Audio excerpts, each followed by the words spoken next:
high noon on May 18, 2010, and a Tuesday edition of the Daily Journal is upon the streets. Mike Fry here with Caleb Benoit. Caleb, a couple prevailing interesting headlines on page A1 today, beginning with there was a hearing with the Illinois Commerce Commission at Olivet last night about this proposed Aqua Illinois rate hike, and to make a long story short, people don't want it. They just think that it's more than they can bear right now in these tough economic times. You can find details about that on the front page of today's newspaper. Mike, another big story today is one about Scott Fitz. He is the former Grant Park police chief who is being sentenced today in Urbana on federal charges relating to the prostitution scam he ran in 2006. So you can find updates about that story on our website here this afternoon, and then more details in the paper tomorrow. Mike, another interesting story in the paper today can be found in the sports section. It is one about a man named Charles Fry. Do you know this man? In fact, he's from the same DNA pool as I am. Oh, okay. He had a hole-in-one over the weekend out at Oak Springs and St. Anne. Mike, can you believe this? Your brother had a hole-in-one? You know what, Caleb? I have to question whether you're putting valid information in a newspaper, because I find this a little hard to believe, but my dad was one of the witnesses and confirmed it, so I guess it is true. A blind hog finds an acorn every so often, Mike, don't he? Does Charles Fry watch the News at Noon broadcast? I don't know that he's ever seen it, but I will say this about him. I poke fun at him a little bit, but he's certainly a good time Charlie and an avid golfer out there every weekend at Oak Springs, so we're happy for him. We are happy for him. We are also happy for Sean Loftus. I don't know why, but he has the forecast today. Sean, take it away.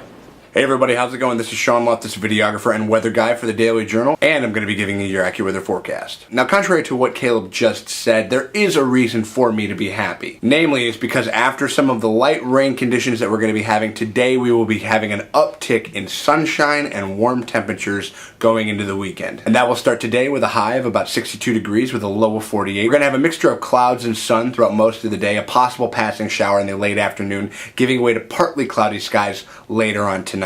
And then we'll be looking into partly sunny conditions for the next couple of days, with 73 for a high for tomorrow and 77 for a high on Thursday. So even though things have been a bit soggy this last week, we have a reason for celebration with the uptick in temperatures coming up in the next couple of days. And until then, this has been Sean Loftus, and we will kick it back to the guys in the newsroom. Mike, we are back, and you often caution our News at Noon viewers about the dangers of Facebook. Mike, not everyone is listening to your warnings. There was a waitress in North Carolina, I believe. She has been fired for complaining about a tip she received on Facebook. Mike, why aren't people listening to you?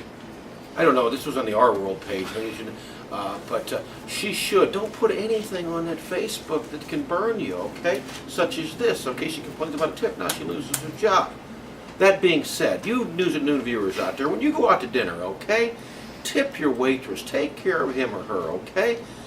Unless they do a horrible job, 15% minimum, and 20% if they do a good job. I used to work at a restaurant. They get a little scant salary or scant hourly pay, and most of their money's made off tips. These are working class people. In a lot of cases, their mothers, their parents. Take care of your waitresses. News at Noon crowd. Now, Mike, correct me if I'm wrong, but when you take your wife out for her birthday, for your anniversary, Mother's Day, you don't take her to restaurants that require tips. No, Taco Bell and Wendy's does not require tips, Okay, Caleb. That's okay. true. But on the rare occasions I do take her to one of those places, yes, I do tip. And you put down your 15%. At least 15%, 20. Very good. You can check out that story in today's issue of the Daily Journal. Pick it up on newsstands or subscribe by calling us at 815-937-3322. Till tomorrow, you stay classy. They probably could have just said, like, hey, don't do that again. It seems a little harsh. I mean, like, I don't know. I mean, maybe, you know. So he actually went in there to live in that apartment with a couple other cops, and I mean, that's how they broke that ring up, boy. It's like French Connection type stuff. Like you get like an old, vacant room or whatever. You just camp out.